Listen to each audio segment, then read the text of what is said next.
Are you 35 and still don't have 500K saved? That's okay, but it's also a problem because if you've been working for over a decade and still haven't built at least a $500,000 net worth, something in your strategy is broken. And no, it's not just about how much you make. It's about mindset, execution, knowing the right path. In this video, I'm going to show you a practical plan to hit $500,000, even if you're starting from scratch and even if it's already mid-year. Then I'll walk you through the 3 S's of wealth, 5 principles I've never seen a rich person ignore: salary, sacrifice, scale. If you apply what I show you today, this could be the last year of your life without wealth. So hit that subscribe button and let's fix your financial game. Let's go. Okay, let's build your plan together. Imagine 2 cars at the starting line. Car A goes from 0 to 60 miles per hour in just 5 seconds. Top speed, 125 miles per hour. Car B takes 10 seconds to hit 60 miles per hour slower, no doubt, but it has a top speed of 185 miles per hour. So, which one wins the race? The answer is, it depends on how far they're going. If the finish line is close, say a short sprint, Car A wins. Faster acceleration, quicker start, done. But if the race is long, a highway stretch, a real journey, Car B eventually blows past. It was slower in the beginning, but its potential is way higher. And that's exactly how investments work. Some people start fast. They make money quickly. They feel ahead. But their top speed, their earning potential, their scalability, their discipline to reinvest is limited. Others, they start slow. Maybe they earn less or invest little at first, but they optimize the right things: skills, leverage, consistency,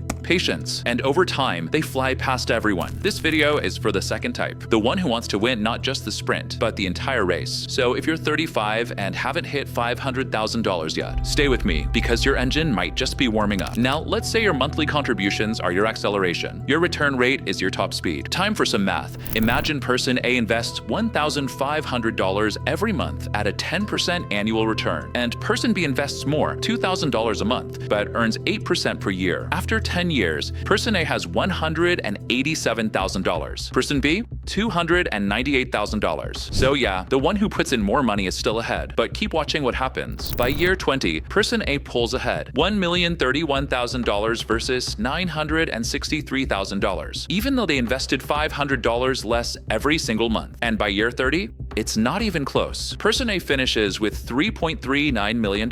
Person B ends up with $2.26 million. That's the famous power of compounding every guy on YouTube are talking about. But hear me out. To get there, you need to survive long enough. You need to fuel the machine. In the first 10 to 15 years, your return doesn't matter that much. You just don't have enough capital yet for it to make a difference. What really matters in that phase is how much you're investing, the volume, the consistency, the discipline. And if you did the work right early on, you start winning on autopilot. But to even get there, you need to accelerate hard in the beginning. If you don't have your first $500,000 yet, you don't need the next magic stock pick. You need to learn how to make more money because that's what builds your engine. That's what fuels the entire journey. So that's your plan, earn more and more. Fine, now we can move to the second part. The first S, salary. In this section, you have 2 options: save more or earn more. Because if you're earning more than $120,000 per year, let's face it, you can already organize yourself and save a good amount. But okay, let's say you need more. That's fine. You're not abnormal. This year, Americans feel they need over $186,000 to live well on average. So I'll teach you how to earn more too. Saving money is the same old boring thing. No one likes to hear that they need to save money, but you do. And truth be told, I think complex spreadsheets and overly complicated methods won't work because you'll get lazy and give up. That's why I'm going to introduce you to the 3-bank method. It's so simple, it's pathetic. You'll have 3 banks, one for receiving your salary, one for investing, and one for spending. That's it. And you can't transfer money from one to the other. And right after you receive your salary, you'll need to divide the amount between the investment and spending banks. And it will work because you'll be aware of how much money you have in each account at all times. Now, how to save money. When you save, I find it too much for a video about making money. Because we will be real, you probably know what you can and have to save. You have to cut what is not essential. You don't do it because you don't want to. Or you get very little to be able to cut anything. And to solve this problem, let's go to how to earn more. The first path is specialization. If you're a generalist, someone who does a bit of everything, you're replaceable. But when you learn something specific that few people on your team can do, your value multiplies. It could be a certification in project management. It could be becoming the go-to person for Excel, Notion, Google Ads, HubSpot, SQL, AWS, you name it. Those Those micro skills, the ones nobody else wants to learn, but everyone needs, are the ones that get you noticed and paid. Recruiters consistently report that specialized professionals earn 10 to 20% more than their generalist peers. Second, and this one's faster than waiting for a promotion, is switching departments. If you're in a support role, go to strategy. If you're in operations, move to product. If you're in marketing, explore performance and analytics. This is what they call a career lattice, not a ladder. And the people who move sideways to higher leverage areas often get 10 to 30% increases without even leaving the company. Now, maybe you're thinking, okay, but what if I want to stay where I am? Then you need to learn how to negotiate. And here's a stat that should blow your mind. People who don't ask for a raise get around 3% per year, if lucky. People who do ask and prepare properly get 7% or more. That's double, just for doing your homework. Use sites like Glassdoor, Payscale, and Levels.fyi. Bring proof of what you delivered. Use metrics. Use outcomes. Don't just say, I've been working hard. Say, I led this. It saved X. It grew Y. Here's what others with this role and impact are earning. Now, if none of that is working, or your company just isn't the place for growth, then yes, it might be time to switch jobs. But not just for the sake of jumping. You need to jump smart. In 2023 and 2024, people who switched jobs were earning 6 to 7% more than those who stayed put. In 2025, that gap shrunk. It's now about 4.8%, which means job hopping is no longer the cheat code it used to be. So if you're going to make a move, make sure it's not lateral. Make sure it's meaningful. Make sure it's strategic. Don't just change jobs. Change roles. Change industries. Change scope. And here's one last thing. Don't wait until you're desperate. The best time to ask for more or to move is when you're doing well, when you're not desperate but aware. Now, to be perfectly honest, most millionaires are entrepreneurs, and for good reason. It's quite difficult to climb the corporate ladder. It's not romantic. It requires a lot of flexibility and social skills, but you can always create your own opportunity, which is what I did, and it worked for me. There's no set recipe for entrepreneurship. Everyone's path will be different, but if you already enjoy what you do at your job, consider starting your own business with what you already do. And if you're over 30, good news, you're at a good age to start your own business. According to a Harvard Business Review study, startups grow more in the hands of older entrepreneurs than younger ones. Now that you're older, you have the experience, background, and maturity to handle the pressure and risks, so motivate yourself. Now, the second S is sacrifice. And this one is the reason most people never get rich. Because everyone wants to be wealthy. Everyone says they're committed. But when it's time to make trade-offs, to give something up now to get something bigger later, almost nobody does. And that's why almost nobody makes it. Let me be clear, you can't have everything at once. Not the new car, the international trips, the fancy apartment, the latest iPhone, the weekends out, the subscriptions you forgot you even had, and financial freedom. At least not in the beginning. The people who build wealth early don't do it because they make lucky bets. They do it because they're willing to make short-term sacrifices that most people aren't. They drive the same car for 10 years. They rent smaller places. They say no to things their friends say yes to because they're playing a different game. And the thing is, they don't do that forever. They do that until they've built the engine. Because once you have assets working for you, once you've built a strong portfolio, once your investments start generating income on their own, that's when you get to live differently. That's when you get to upgrade your lifestyle without killing your freedom. But most people reverse the formula. They upgrade first with debt, with financing, with lifestyle inflation, and then they spend the next decade trying to clean up the mess. Sacrifice isn't about being cheap. It's not about punishing yourself. It's about prioritizing the future you want over the impulse you feel today. I know this topic was more aspirational and less mathematical, and I don't usually talk this way, but I think it's important to give a less technical message sometimes, because getting rich is also about how you shape your mind. 3. Well, the last but not least S is scale. And this is where real wealth gets built, because it's not enough to save, and it's not enough to sacrifice. At some point, if you want to make serious money, you need to find a way to scale. So what does that actually mean? Scaling is when your income becomes disconnected from your time. It's when what you earn is no longer limited by how many hours you work. Think about it. A salary is capped. You work 40 to 50 hours a week. You get paid a fixed amount. Even if you're making $150,000 a year, there's a ceiling. You can't just work double and get double. That's linear income. Wealthy people don't rely on linear income. They build scalable income. That can happen in different ways, and I'll break them down for you. The first and most traditional way is ownership, and it's not the only one. But owning equity in a business is the most powerful form of scale. If you build a company or get equity in one early on, your upside is uncapped. Because a business can grow while you sleep. It can hire people, launch products, expand to new markets, and as it grows, your share grows with it without you needing to work more hours. Now, maybe you don't want to be an entrepreneur. That's fine. There are other ways to scale. If you're a freelancer, consultant, or service provider, you can scale by productizing your service. Turn your knowledge into something that can be sold repeatedly, like a course, a toolkit, a license, a software, a training system. Instead of trading hours for dollars, you trade systems for revenue. Let me give you an example. A consultant who charges $150 per hour makes $1,200 in an 8-hour day. But if that same consultant builds a course that sells for $200 and sells it to 100 people in one launch, that's $20,000. With the same knowledge, that's scale. You can also scale inside a company by moving from executor to leader. People who manage systems, teams, or capital instead of just tasks tend to earn significantly more. According to U.S. Bureau of Labor Statistics data, the median pay for individual contributors is around $65,000 to $85,000, while mid-level managers earn $100,000 or more, and senior executives go well into $250,000 or more depending on industry, because leadership multiplies impact. And with that comes scale. And of course, there's capital scale. When you invest long enough and with consistency, your money starts to earn more money than you do. A $1 million portfolio growing at 10% a year adds $100,000 in value, whether you work or not. That's why the goal isn't just to make money. The goal is to own enough assets that your portfolio becomes your partner. So here's the point. Scale is the exit ramp. It's the phase where your income detaches from your time and starts to work for you. But you don't get there by accident. You get there by choosing paths with leverage. You get there by building something that doesn't need you every second. You get there by thinking like an owner, not just a worker. Now let's do the final math. I won't get too hung up on the numbers, okay? I just want to show you how long it takes you to reach $500,000 with these steps. So let's say you start with $4,000 a month. You save 30%, which is about $100 to $200 a month. Over time, that adds up. After 1 year, you'll have saved around $14,920. After 5 years, that's 80 send you 534 saved and growing. After 10 years, you'll have about $216,140. But here's the thing, you can't just save, you need to earn more. So let's say after 5 years, you get that raise and start making $8,000 a month. You're now saving $4,000 a month, 50% of your income. You save more, you invest more, and now you're making real progress. If you keep that up, saving $4,000 a month with the same 8% return, after 3 more years, you'll be looking at around $500,000. The point? You don't get to 500K by just cutting costs. You get there by earning more. You need to increase your income, get the right skills, negotiate your salary, and maybe even switch jobs, whatever it takes. It's not a quick ride, but if you focus on earning more, saving consistently, and scaling, you'll get there faster than you think. Well, that's it, cousins. Stay invested.